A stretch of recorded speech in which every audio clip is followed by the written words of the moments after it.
Wouh! On est live! Super! Tac, tac.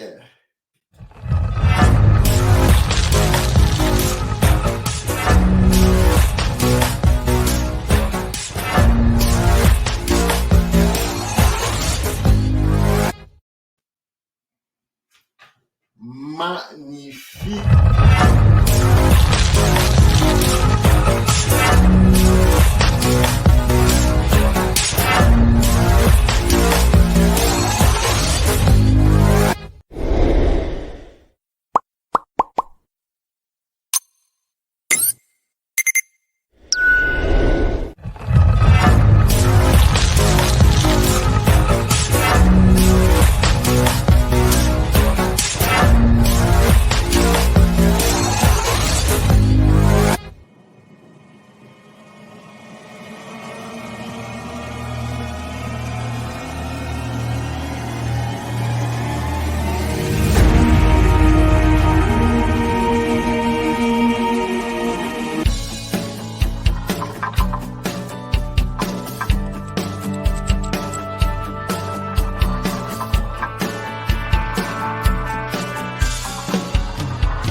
Bienvenue dans Trois Histoires, le podcast qui t'inspire, qui te motive et t'équipe.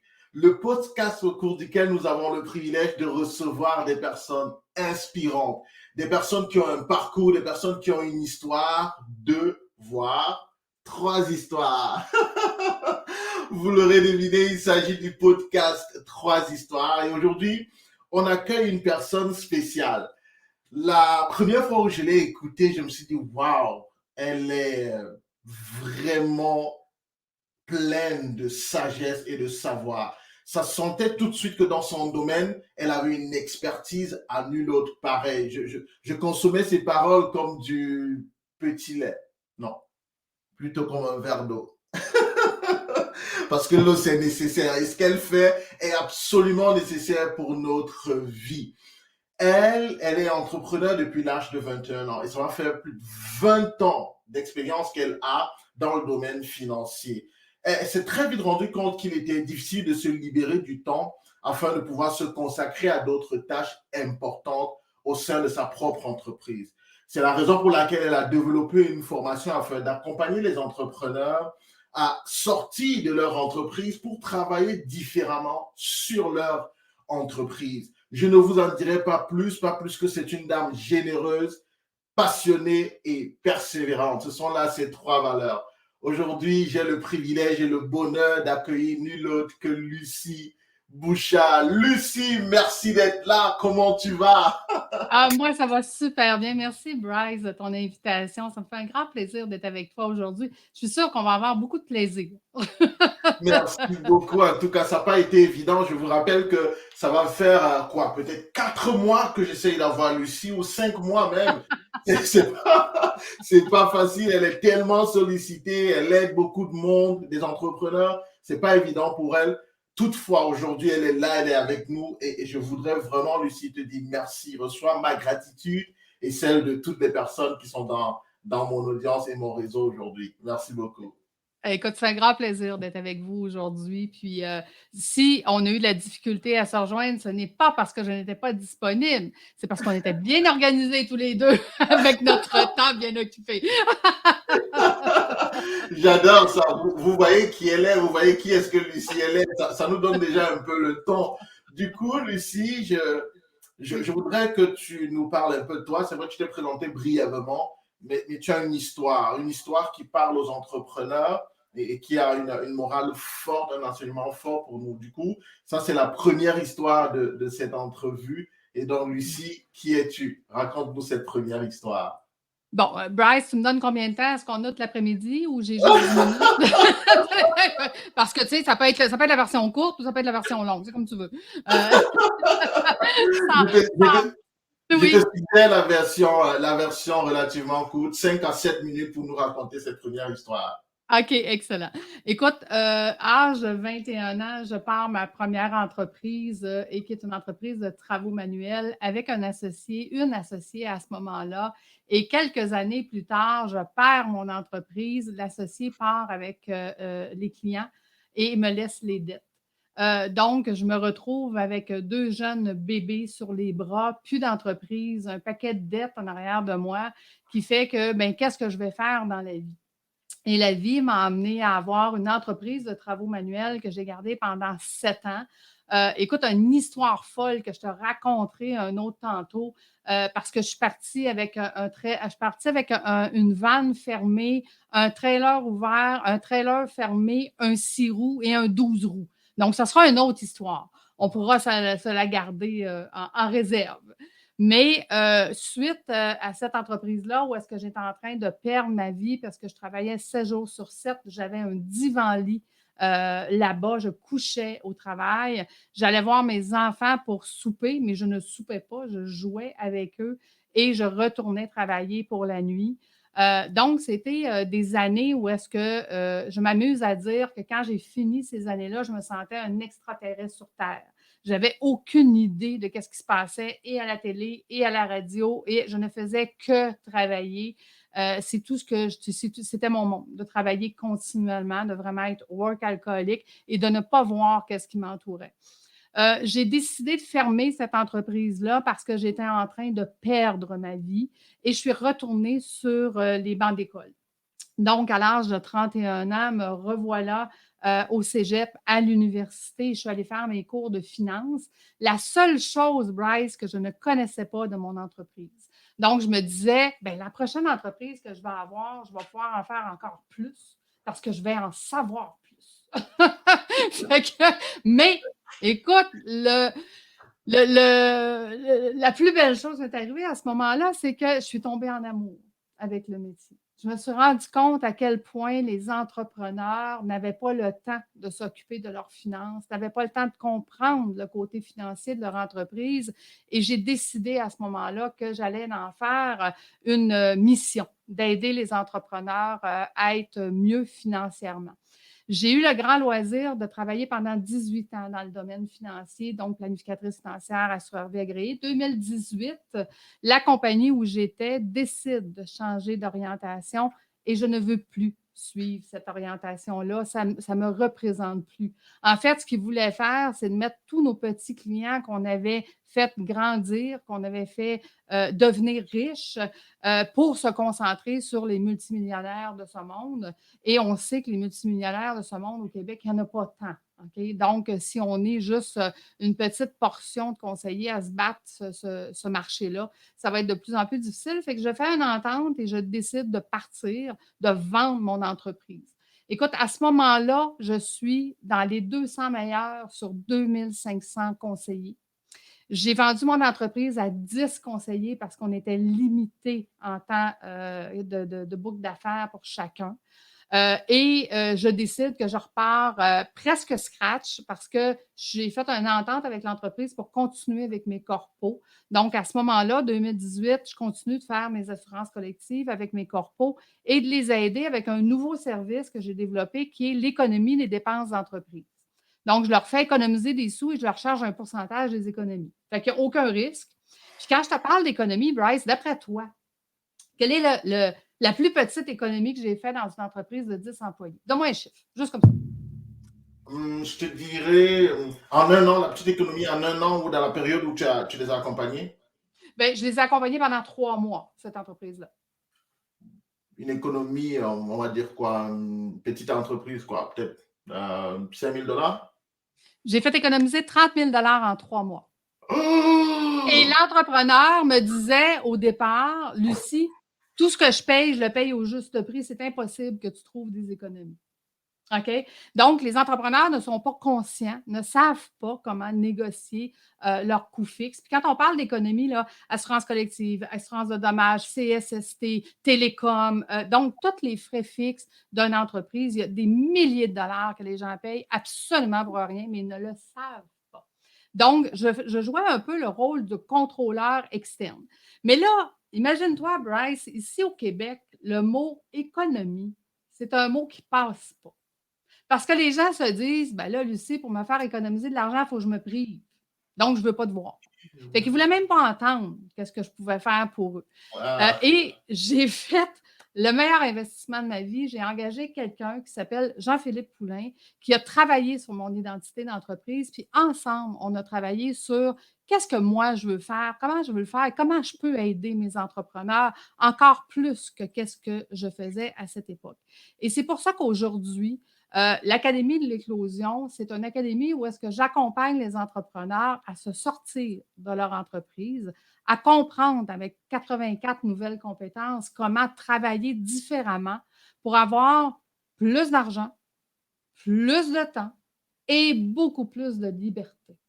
Mais les entrepreneurs ne savent pas que ça existe puisque la formation n'existait pas. Et c'est pour ça que je l'ai créé, pour accompagner les entrepreneurs à gagner une vie et non pas à gagner leur vie. OK? Donc, c'est ce que je fais aujourd'hui. Fait que, voilà. Magnifique. Wow, wow. Je trouve ça vraiment magnifique et c'est riche. Et quand tu as raconté ton histoire et surtout comment est-ce que tu es parti de l'autre organisation dans laquelle tu travaillais pour créer ta propre organisation parce que tu t'es plus aligné avec ce qu'ils présentaient. Je crois savoir de quelle compagnie tu parles parce que tu es la troisième personne à me dire justement avoir quitté cette compagnie après tes revirements stratégiques là. Mais oui, tout à fait. C'est une question écoute, de quand je fais juste une petite parenthèse, excuse-moi, Bryce, petite parenthèse. Écoute, quand j'ai quitté cette compagnie-là, on était 84 dans mon bureau, puis un an plus tard, ils étaient 25. Et ça a été à la grandeur du pays. Là, je te parle juste d'un petit bureau, mais ça a été à la grandeur du pays. Il y a eu vraiment des gros changements. Et moi, je voulais plus suivre ce changement-là. C'était vraiment plus aligné avec ce que je voulais faire. Tu as raison. Tout à fait. Je te donne la parole, excuse-moi. Effectivement. Non, tu n'as pas à t'excuser, Lucie. C'est ton moment, c'est toi. Tu es notre hôte, tu es mon invité. Et puis, voilà, c'est toi, c'est ton moment. Tu n'as pas à t'excuser. Tu prends la parole quand tu veux. Parle-nous, donne-nous. D'ailleurs, je profite pour dire bonjour à Ruth qui est toujours connectée. Ruth est toujours là à tous les podcasts 3 histoires. Ruth intervient et elle te dit bonjour. Elle dit qu'avec tous les détails, elle est toujours là. Salut Ruth, on te fait un coucou. Salut à toutes celles et ceux qui sont là. Si vous avez des questions, mettez-les dans les commentaires. Je salue aussi Passe ta vie qui nous salue. Laissez en commentaire une question et puis ça va nous faire plaisir vers la fin de revenir et de répondre à ces questions-là avec notre belle invitée qui est là aujourd'hui. En tout cas, merci beaucoup Lucie pour cette première histoire qui nous permet d'en savoir un peu plus sur toi et comment est-ce que tu es devenu entrepreneur. Et ça parle vraiment aux entrepreneurs. Un autre point est lié à ce que tu fais comme activité aujourd'hui. Je sais que l'un des éléments que tu veux toujours transmettre, c'est se servir de quelque chose que je ne sais pas, tu vas nous dire ça tout à l'heure, pour améliorer l'humanité. Donc, c'est ce qui nous amène à la deuxième histoire. Pourquoi ce projet? Pourquoi cette profession sur laquelle tu es? Quelle est l'histoire qui est calée derrière? Raconte-nous ça, Lucie. Écoute, dans justement l'identité de mon entreprise, on a travaillé beaucoup sur les valeurs, sur ma vision et ma mission, qu'est-ce que je voulais obtenir dans la vie. Et ma mission de vie pour moi, c'est d'enrichir mes entrepreneurs suffisamment pour qu'ils puissent redonner à l'humanité. Donc, ça veut dire que, Bryce, si tu as suffisamment d'argent pour vivre toi personnellement, tu n'en auras pas assez pour faire une différence. Si tu en as assez pour toi et ta succession, encore là, tu n'en auras pas assez pour faire une différence. Ça n'en prend plus que ça, de l'argent, pour pouvoir faire une différence dans l'humanité. Et quand je dis l'humanité au sens large, peut-être que toi, qu'est-ce qui te parle, c'est les enfants ou la planète ou les animaux, ou peu importe. Pour moi, ça n'a aucune différence. Je me dis, l'être humain, la planète sur laquelle on est, on est inconscient de qu'est-ce qu'on fait comme dommage, ou si on est conscient, en tout cas, on ne fait pas les actions pour pouvoir l'améliorer. Et je me dis que chaque petit geste de chaque entrepreneur qui peut avoir le temps l'argent et la flexibilité de pouvoir le faire va faire une différence pour probablement nos enfants et nos petits-enfants. Donc, ce qui me pousse, moi, à vouloir aider ces entrepreneurs-là, c'est au sens large de faire, c'est comme la goutte d'eau qui fait qu'au bout de la ligne, tous ensemble, on va faire une différence. On va faire une vague et on va faire une différence. Puis j'ai poussé cette histoire-là assez loin que dans la fin de mes cohortes, mes prochaines cohortes partent en janvier, mais les cohortes que j'ai actuellement, dans la fin de mes cohortes, j'invite mes nouveaux entrepreneurs administrateurs à venir en voyage VIP. Donc, pendant 4 jours, on va travailler sur leur entreprise.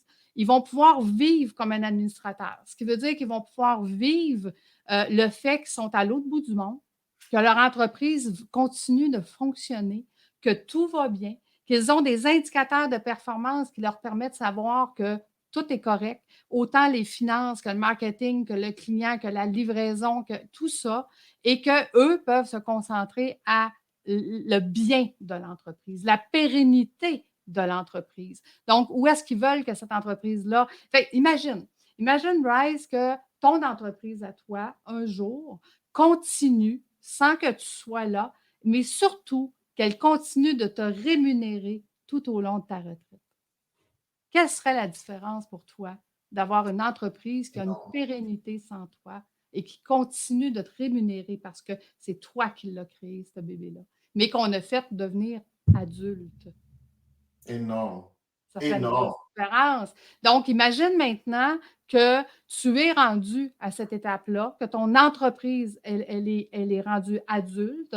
Toi, tu es là comme le mentor pour t'assurer que la vision, la mission que tu avais continue. Elle continue de te rémunérer et avec cet argent-là, tu fais une différence à l'humanité. C'est là que j'amène les entrepreneurs. Et c'est pour ça que je dis, l'Académie de l'éclosion, c'est de faire éclore l'entrepreneur à devenir administrateur et à aller là où tout est possible. Parce qu'il n'y a plus rien d'impossible à partir du moment qu'on a compris que travailler sur son entreprise avec les bonnes compétences. Là, je veux juste faire une distinction, là. C'est que si je te libère du temps avec les compétences que tu as actuellement, tu vas avoir le même résultat qu'actuellement. Il faut développer les nouvelles compétences d'administrateur. C'est quoi ces compétences-là? Bien, c'est les compétences de, oui, on va avoir de la gestion stratégique, on va avoir de la gestion de risque, on va avoir de l'innovation. Tu vois, dans mes cohortes, quand on a fini le volet innovation, je fais choisir à mes entrepreneurs un projet pilote. Puis, dans un des projets, une travailleure autonome qui dit, Lucie, moi, tout ce que j'ai à vendre, c'est mon temps et à part d'augmenter mon prix à l'heure, je ne peux pas faire grand-chose. Bien, son projet pilote aujourd'hui, c'est de développer une école de ce qu'elle fait. Est-ce que je viens de changer sa vie? Puis est-ce qu'elle va pouvoir s'extraire de son entreprise, puis son entreprise va pouvoir la rémunérer si elle a une école, puis qu'elle forme des professeurs, puis qu'éventuellement, elle est juste là comme administrateur? Donc, même un travailleur autonome qui pense que la seule option qu'il a comme entrepreneur, c'est ça, bien, dans l'académie, il n'y en a plus de limite. Parce que, tu sais, quand je te parlais tantôt d'économie des dépenses d'entreprise, imagine, je te fais économiser 40, puis ça, c'est un cas réel. Je te fais économiser 45 000 d'intérêt, 1 600 par mois, et je prends ton 1 600 par mois, puis je le réinvestis dans ton entreprise pour avoir encore plus de rentabilité. Il existe 300 stratégies fiscales et financières sur lesquelles on peut travailler pour augmenter la rentabilité d'une entreprise. Mais les gens ne savent pas. C'est fou, hein? C'est tellement fou que j'en frissonne et je suis un peu fâché après toi, Lucie. Bon, OK. Mais pourquoi? Je te fais comme mon fils fait souvent, il fait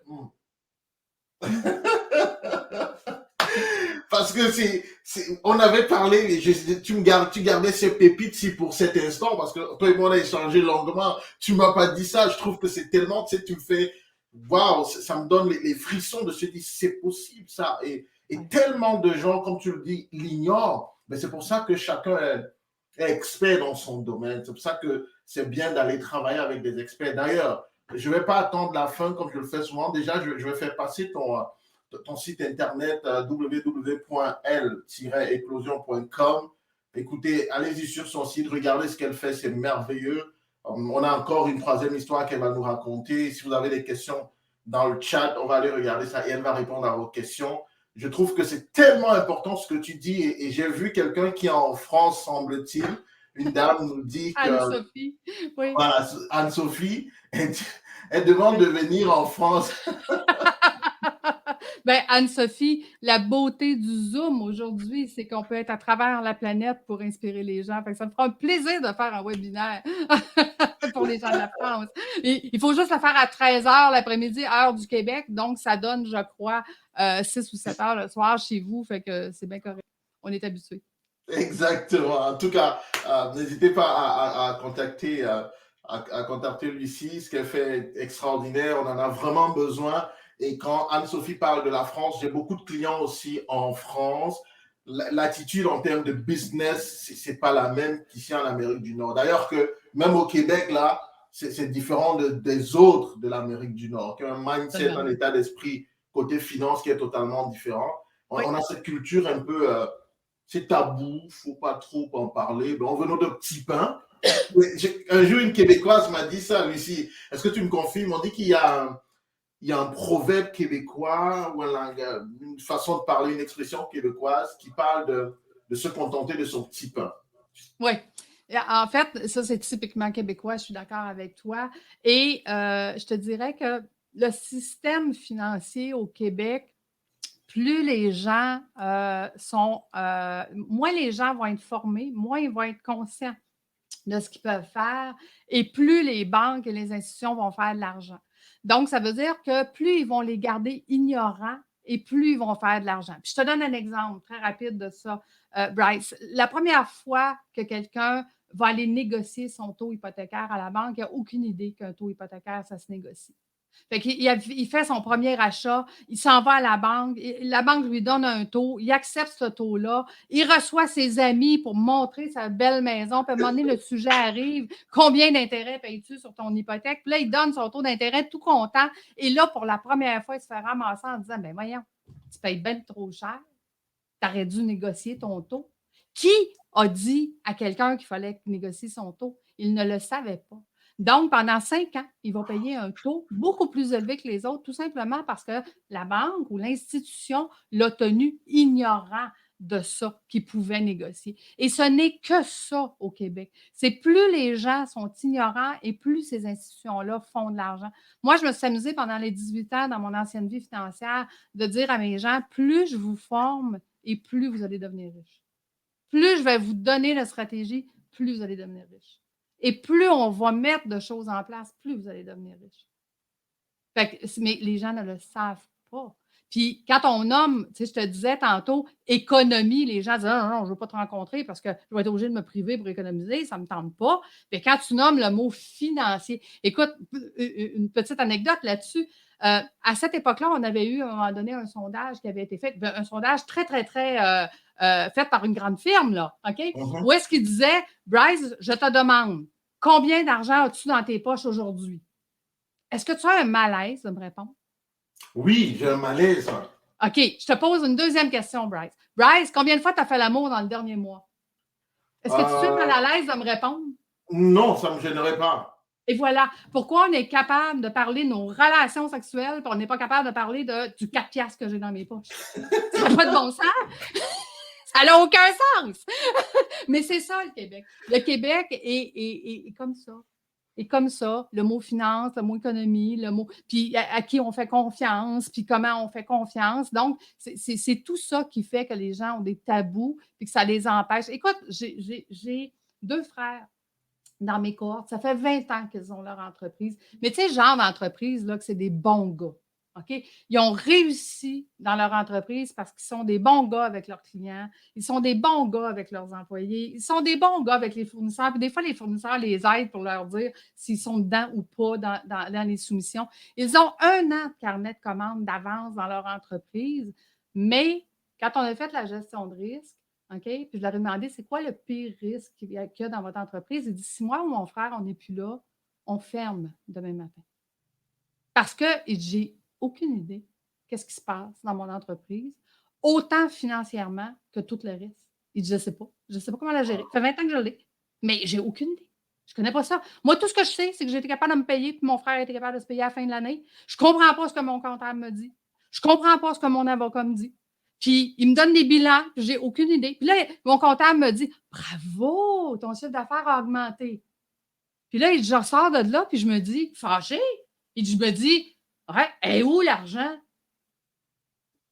Je fais un chiffre d'affaires de plus en plus élevé à chaque année, mais je n'ai pas une scène de plus. Elle va où l'argent? Il n'y a aucune idée. C'est fou. Wow. Ça fait 20 ans, Bryce, que son entreprise. Il n'a Wow. aucune idée de ce qui se passe dans son entreprise. Donc là, il est dans mes cohortes, on est rendu à mi-chemin. Et pour la première fois de sa vie, il a du temps. Et ce temps-là, il réalise qu'il peut travailler pour avoir des contrats plus payants. Puis que l'année prochaine, il va faire plus d'argent que cette année parce qu'il a pris le temps de travailler sur son entreprise, sur les choses qui étaient importantes, qui vont lui permettre de changer son futur. Pour la première fois de sa vie, il sait que l'année prochaine, ça va être mieux que cette année. Mais pendant 20 ans, il y a son bébé entreprise qui est un bébé, puis là, on est en train de le faire grandir.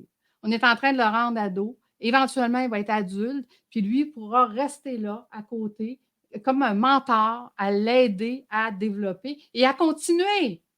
Parce qu'on ne veut pas qu'elle ferme là, quand lui va partir. Là. Elle va continuer. Donc, je suis en train de lui apprendre comment faire ça, puis ça vient de changer sa vie. Fait qu'il ne gagne plus sa vie, il a gagné une vie. C'est extraordinaire. On a envie de te faire un standing ovation et de t'applaudir encore et encore. Merci beaucoup pour toutes ces pépites. Merci beaucoup, Lucie. On va bientôt vers la fin, mais ce n'est pas encore fini. Hein. Je rappelle qu'on a bonjour à Conivi, on a Anne-Sophie qui nous écrive. Merci beaucoup. On a Ruth qui est là, une autre Ruth aussi. Merci beaucoup d'être là. Si vous avez des questions à poser à Lucie qui nous raconte 3 histoires aujourd'hui, son expertise au niveau de la gestion financière et comment faire des entrepreneurs, des administrateurs, la compétence d'administrateur pour non pas gagner sa vie, mais gagner une vie. En tout cas, merci beaucoup, Lucie. J'ai remarqué une chose parmi les valeurs que tu portes, et ça se voit, on peut le voir, je crois que tous ceux qui sont là, toutes celles qui sont présentes peuvent confirmer que tu as ce truc qui est naturel, c'est la générosité. Tu donnes. Et du coup, je voulais savoir quelle est l'histoire derrière cette générosité-là ou cette valeur que tu as décidé d'adopter. C'est la 3e histoire du podcast. 3 histoires. Raconte-nous cette 3e histoire, Sophie. Merci. Merci, Bryce. Écoute, comme je te disais tantôt, hein, la générosité, on n'est pas capable de donner ce qu'on n'a pas. Donc, il faut avoir quelque chose pour être capable de donner. Fait que moi, ce que j'ai vu beaucoup dans mon ancienne vie, puis ça, c'est typiquement féminin, je te dirais, ou je l'ai vu plus, en tout cas, du côté féminin, de dire, tu sais, moi, faire de l'argent, tu sais, c'est pas grave, puis j'en fais pas beaucoup, mais c'est pas grave. Puis moi, je disais, non, c'est parce que quand tu n'en fais pas ou quand tu ne charges pas la juste valeur de ce que tu vaux, tu ne peux pas redonner ce que tu n'as pas. Donc, tu prives des gens en faisant ça. Tu ne peux pas te permettre de faire ça. Donc, 1, il faut que tu saches quelle valeur que tu as. 2, il faut que tu saches qu'est-ce que tu veux donner. Puis, il faut que tu en aies plus que juste pour tes besoins personnels. Puis, tu sais, quand je dis donner, ça peut être donner du temps, ça peut être donner ton expertise, mais je veux dire, ce qui fait une plus grosse différence dans l'humanité, c'est vraiment l'argent. OK? Fait que c'est sûr que dans mes cohortes, devenir administrateur, quand on parle du côté financier, moi, je leur montre comment planifier le futur financier. Ça veut dire que mes objectifs que j'ai, ma vision, ma mission d'aider et ainsi de suite, comment je le mets dans mes finances dans le futur et comment je fais pour contrôler pour que ça arrive? Comment je fais pour prendre possession? Parce que tes états financiers te parlent de l'année passée, ton comptable te parle de l'année passée, ton logiciel te parle de l'année passée. Mais ce qu'on veut faire, c'est l'avenir, c'est le futur. Et tu sais, quand je te parlais de mon voyage VIP tantôt, je te disais que pendant 4 jours, on travaille sur notre entreprise, puis on est dans le rôle d'administrateur. Et la dernière journée, on fait une journée d'aide humanitaire. OK. Parce que c'est le but de gagner une vie. Le but, c'est d'être capable de redonner aux autres le temps qu'on vient d'obtenir, l'argent qu'on vient de faire, une partie de ce qu'on a, de notre expertise. Donc, pour moi, ça fait partie intégrante de mes formations. C'est-à-dire comment vous allez, vous, avec tout ce que vous venez de découvrir et tout ce que vous venez d'obtenir, qu'est-ce que vous allez pouvoir faire maintenant pour l'humanité ou votre cause à vous qui vous parle. Donc, dans chacun, puis c'est drôle, hein, parce que ma chum qui est agent de voyage, quand j'ai dit ça la première fois, j'ai dit, écoute, je veux que tu nous organises une journée d'aide humanitaire. Elle me regarde, elle dit, si, j'ai jamais fait ça. Ben, je travaille, trop, je sais pas. Je fais là comme tu veux. Je veux dire, tu sais, j'ai aucune idée par où commencer, moi non plus, mais voici le mandat. Fait que donc, ça veut dire qu'en novembre 2022, mon premier voyage VIP de ceux qui vont avoir suivi mes cohortes, donc ceux qui ont suivi mes cohortes de l'année passée, cette année, et ceux qui vont rentrer au mois de janvier, on va aller à quelque part. Fort probablement que ça va être en Jamaïque. Ils vont aller faire une journée d'aide humanitaire en Jamaïque. Puis c'est sûr que, tu sais, j'aimerais ça aller aider les enfants là-bas. Mais je ne sais pas. J'y ai donné carte blanche. Je lui ai dit, regarde, une journée d'aide humanitaire, peu importe. Puis fais-le comme tu veux. Tout me convient. Puis je sais qu'elle va faire quelque chose d'extraordinaire.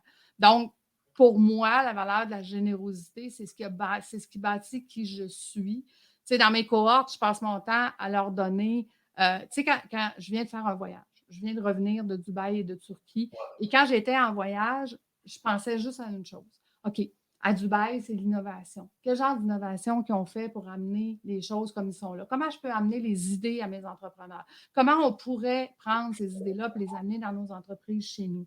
En Turquie, c'est la collaboration. Comment ils collaborent là-bas? Comment ils font pour avoir des meilleures cohésions d'équipe? Comment ils font pour... Fait que je suis allée voir d'un œil d'administrateur pour être capable de ramener ça dans mes cohortes, puis de ramener ça à mes clients en disant, bien écoute, as-tu pensé cet angle-là dans ton entreprise? As-tu pensé que si tu fais ça avec tes ressources humaines, bien tes ressources humaines, ils vont rester parce qu'ils vont être intéressés, parce qu'ils vont partager ce que toi, tu es en train de faire, ce que tu es en train de créer. Ce ne sera pas des employés qui vont travailler pour toi.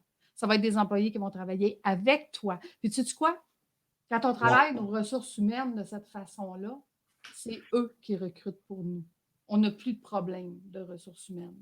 Mais ça, c'est d'autres compétences. Quand on est un entrepreneur, puis qu'on essaye d'éteindre le feu de l'arbre, puis que c'est la forêt qui brûle, bien, tout ce qui va arriver, c'est que la forêt va brûler et notre arbre aussi. Quand on est un administrateur, puis qu'on se décolle de l'arbre, puis qu'on voit que c'est la forêt qui brûle, on va éteindre la forêt, on va replanter et on va être capable de grandir et de grossir. Magnifique, magnifique.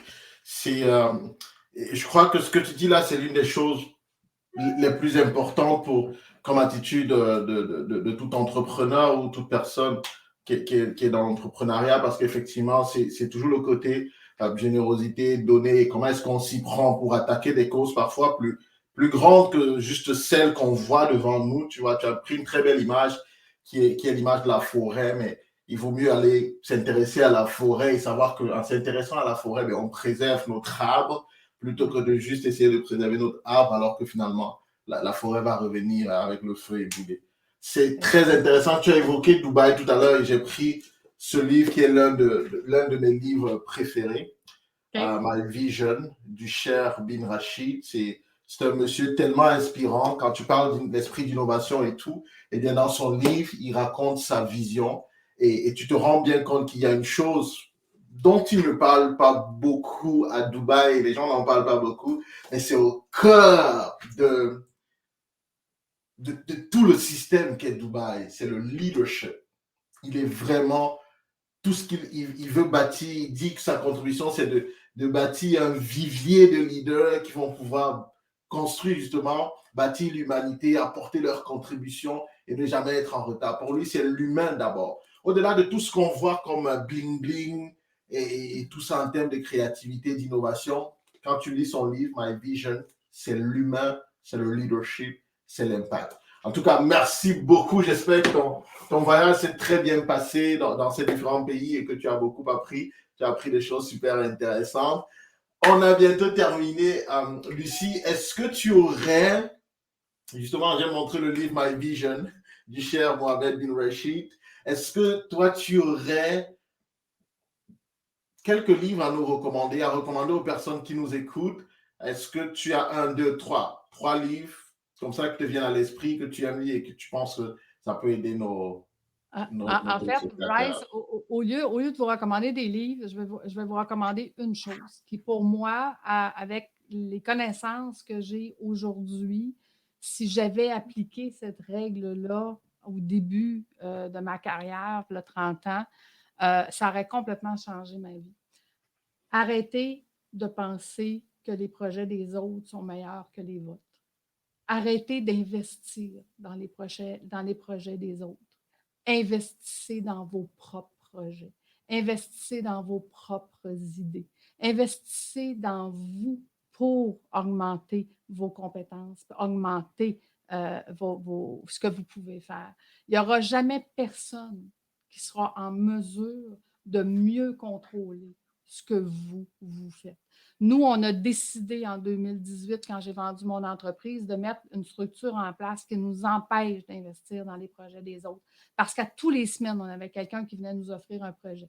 Hey, j'ai un projet de cannabis. Hey, j'ai un projet d'eau en Afrique. Hey, j'ai un projet de. Puis tous les projets, nous autres, ben, hey, c'est bien bon, ça, gars, on va investir là-dedans. Puis on a perdu énormément d'argent à travers le temps. Aujourd'hui, je n'investis que dans mes propres projets. Et le conseil que je donne à tout entrepreneur, c'est arrêter de penser que quelqu'un d'autre est meilleur que vous.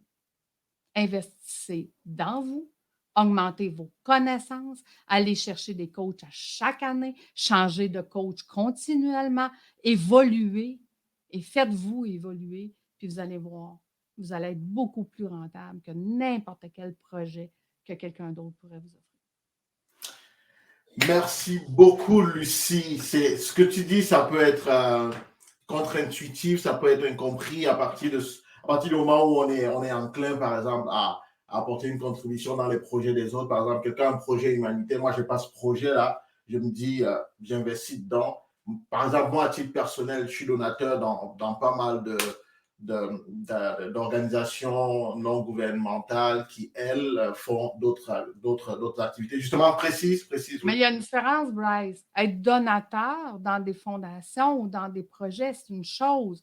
Moi, quand je te dis, mettons, Bryce, il dit, hey, Lucie, je pars une nouvelle entreprise de bouteilles d'eau en Afrique. Veux-tu investir dans mon entreprise? On va faire de l'argent avec ça. C'est pas de l'aide humanitaire, ça. Okay. C'est quelqu'un qui part une entreprise qui veut faire du profit, avec lequel il demande d'avoir de l'argent pour faire ce profit-là. Tu comprends? Fait qu'il y a une différence entre les deux. Je suis d'accord avec toi d'investir dans les projets humanitaires, de donner dans des projets humanitaires. Mais quand on parle, parce que c'est plus facile pour un être humain d'investir dans le projet de quelqu'un d'autre, parce que si ce quelqu'un d'autre-là ne réussit pas, qu'est-ce qu'on va dire? C'est pas de ma faute. Hein? J'ai investi dans son projet, puis c'est lui qui n'a pas réussi.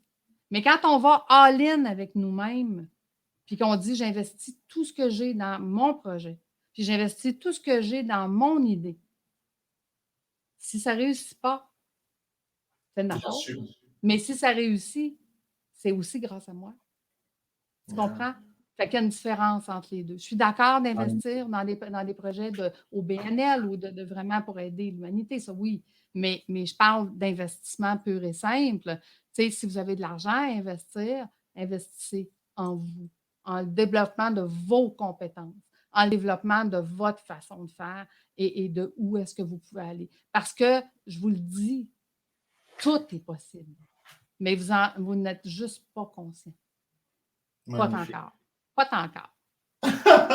C'est qu'une question de temps. Mais je crois qu'avec ce moment qu'on a passé ensemble, Lucie, c'est sûr que les gens ont eu un déclic, une étincelle. En tout cas, je vous prie de partager cette vidéo avec quelqu'un quelque part. Si vous êtes sur Facebook, partagez dans les groupes. Si vous êtes sur LinkedIn, partagez sur votre page, sur votre compte à vous. Si vous êtes sur YouTube, vous pouvez partager le lien avec des personnes dans les groupes WhatsApp et tout. Ça peut aider une seule personne quelque part. Je crois pertinemment au pouvoir des mots. C'est pour ça qu'on a mis sur pied ce podcast 3 histoires. Vous connaissez mon histoire avec ma mère.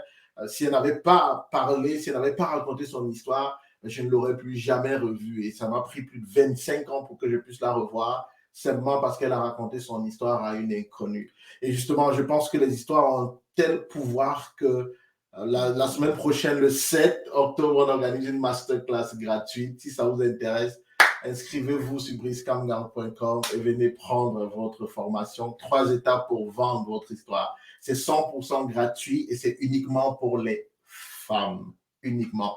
Lucie, est-ce que tu as un uniquement dernier... pour les femmes. Oui, uniquement pour les femmes. Moi, voilà. Bryce, c'est son tour de femme, mais tu es le meilleur, Bryce.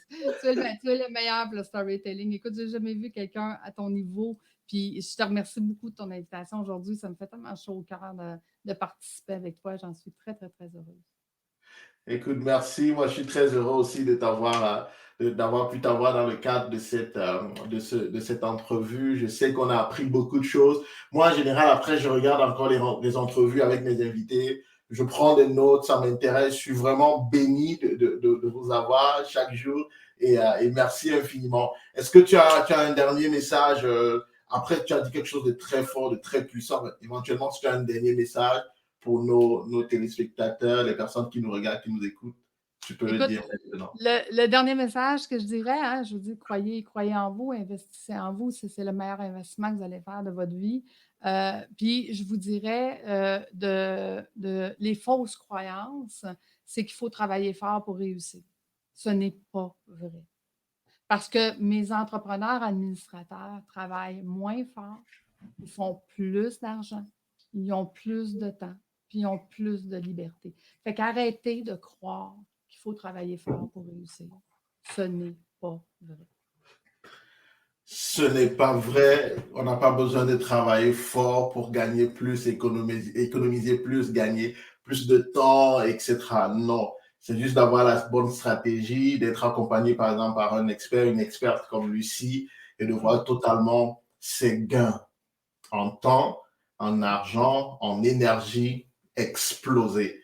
Merci, Lucie, et à très, très bientôt. Merci à tout le monde d'avoir été là et d'avoir commenté. J'ai vu tous vos commentaires, fait que je vous remercie beaucoup. J'en suis très touchée. Merci beaucoup. Donc, on va se dire à très bientôt. Merci à toutes et à tous d'avoir regardé ce live jusqu'à la fin. Je vous en prie, si c'est quelque chose qui vous parle, partagez avec quelqu'un parce qu'une parole peut aider quelqu'un quelque part. On ne sait jamais. C'était Brice Kamgang et ce fut un plaisir de passer un moment avec Lucie Bouchard. À très bientôt pour un nouvel épisode de 3 histoires. Au revoir.